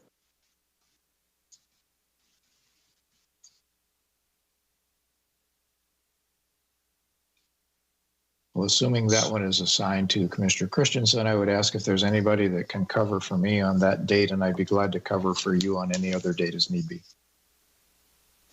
This is Commissioner Gibson. I can cover you on April 19th. Perfect. Thank you. Yeah, and if you need me to cover for you in the future here, Field, then I'm happy to do it, obviously. So just give me a heads up. Yeah, thank you, guys. Otherwise, Warren, I assume the schedule looks good. So, okay, thank you. We realize that things will come up from time to time, and we typically then via simply communications can cover for one another as need be. So, okay, we are next in line for Planning Commissioners' comments. This is a segment of our agenda that we simply run down the line of commissioners and have an opportunity to comment on topics that are of interest that you would like to make known. And so, following the same routing pattern we've done earlier, Commissioner Jorgensen. No comments. I just congratulations, Mark, and you're going to be a fabulous chairperson. Best wishes for the year. Thank you. I probably will need them. Commissioner Neal. Just like to thank Commissioner Jorgensen for her time as chairperson during a pretty amazing time, as Warren pointed out, and just wish congratulations to you, Commissioner or Chairperson Kogler. I will get it soon. And then welcome to Commissioner Covarrubias. Sorry, it'll take me a while on that one too. There'll be a test next week. Yes. It'd be nice to hear you say it so we can all hear how it is actually said. So. Thank you. Commissioner Davis. Similar things. I just wanted to thank Roberta. You did such an amazing job. As the chair prior to you, I was in awe. So I just want to really thank you. And I think our commission is in great hands with Mark at the helm now. And I am happy with Robert as an addition, Robert Covarrubias, I can say it. I think it's a great team that I am so honored to work with. I just wanted to say that. On another front, you know, we as planning commissioners make a lot of land use decisions, but every once in a while there's something that catches my eye and I consider it good news. We made plan development decision on Woodlands, Daniels Woodlands, and there's some interesting things going out there off of Ardmore, and I guess they're one of our largest employers right now. So we make land use decisions, and it's always fun to see the success and the innovation of our businesses. So I just wanted to put my 2 cents in there. So thanks. And if any of you didn't see the article in the paper today about that, you should take a look. It's pretty amazing what they've been doing. Commissioner Christensen, comments? Yeah, thank you. I just want to echo some of the same comments. Roberta, you did an outstanding job. I know it's probably ultimately difficult to be sitting there and not being face to face with the rest of us, but I did appreciate how you handled it all. Congratulations to Mark. I'm happy that you've stepped to the plate there, and I'm sure that you'll be happy that Commissioner Neal is back to keep you in line, as it sounds like. But I want to thank everybody for doing such a great job, and it's really I'm happy to have Rob here. I think he's going to be a really good addition, and I look forward to working with him. And so thank you so much. Great. Commissioner Gibson. Similarly, I want to recognize, shout out to Roberta. I mean, it was such a tough time, as Warren indicated, one meeting in person, and then we all had to learn how to do something completely different, and without seeing the body language or seeing what anybody's reaction is. So Roberta, I just think you did a fabulous job, and welcome Mark to that role. And welcome Joel back, and as well as Robert as a new member. Looking forward to continuing to work with you, Joel, and work with you, Robert. And lastly, I just want to give a shout out to staff. My office is my house, and honestly, in this day and time and with everything's going on, I don't get a lot of visitors. And I got a surprise visit today from staff to drop off a thank you card and a gift card, and it was a surprise, and I really appreciate the gesture. So thank you very much.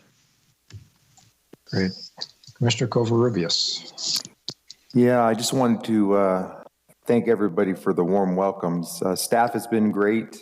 My only regret is that I don't get a chance to work with Roberta, because already you're just sitting here, the accolades, you sound like you did a tremendous job, but I'm looking forward to it. My only ask is that everybody be patient as I kind of get my feet grounded with this whole process. If I stare at you funny when you start slurring acronyms at me, just be patient as I learned a lot of those acronyms.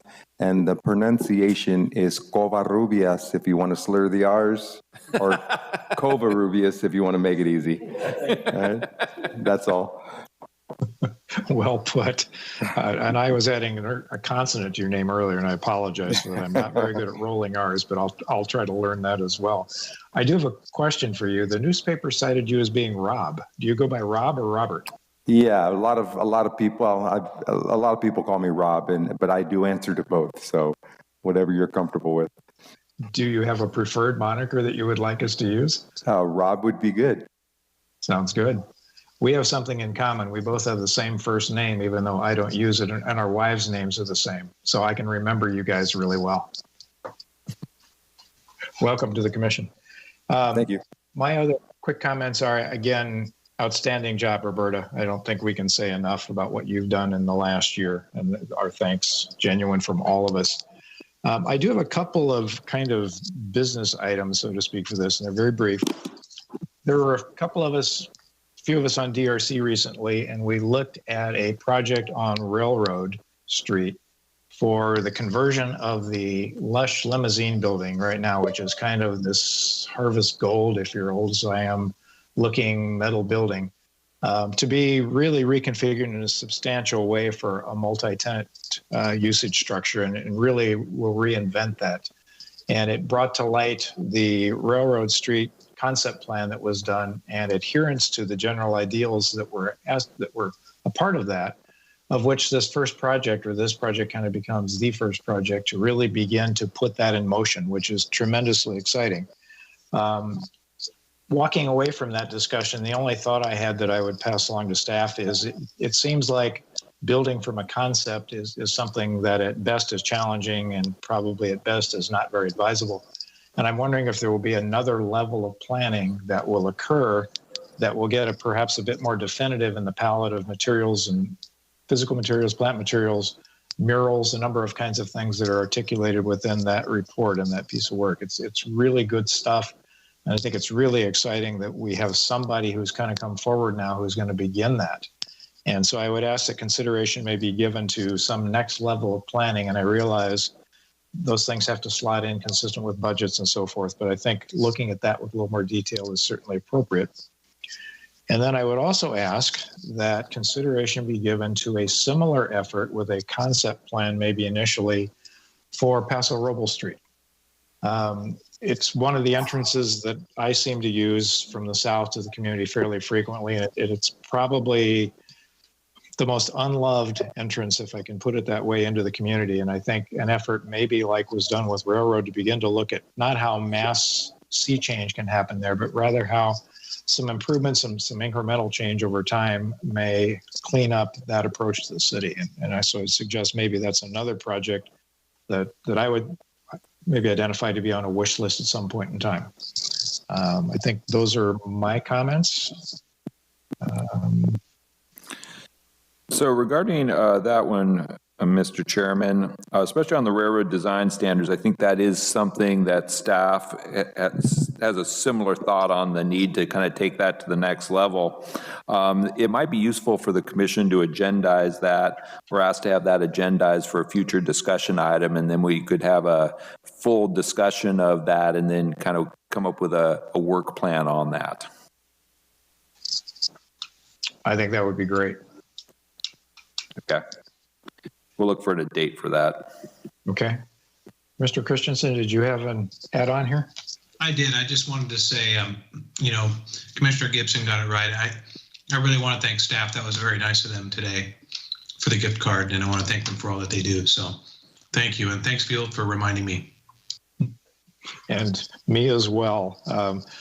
Normally, all of you, but perhaps one, know that this is a much more festive event. Not that we aren't festive sitting in our own homes tonight, staring at our screens, and some of you at City Hall. But usually we kind of ratchet this up a little bit. So when Jessica arrived at the door today with a token of appreciation, it was just that. It was greatly appreciated, I think, by all of us. And it was a nice touch. And I thank the council and staff and the mayor and everybody else who handed in putting that together and bringing that forward. That was great. Any other discussion points by any of the commissioners? If not, we've got a staff comment item on the agenda. Are there staff comments?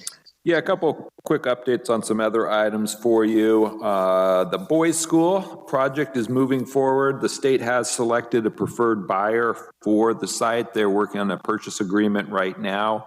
That buyer actually is hoping to have a first phase of that project operational the summer of 2023, about 2 years from now.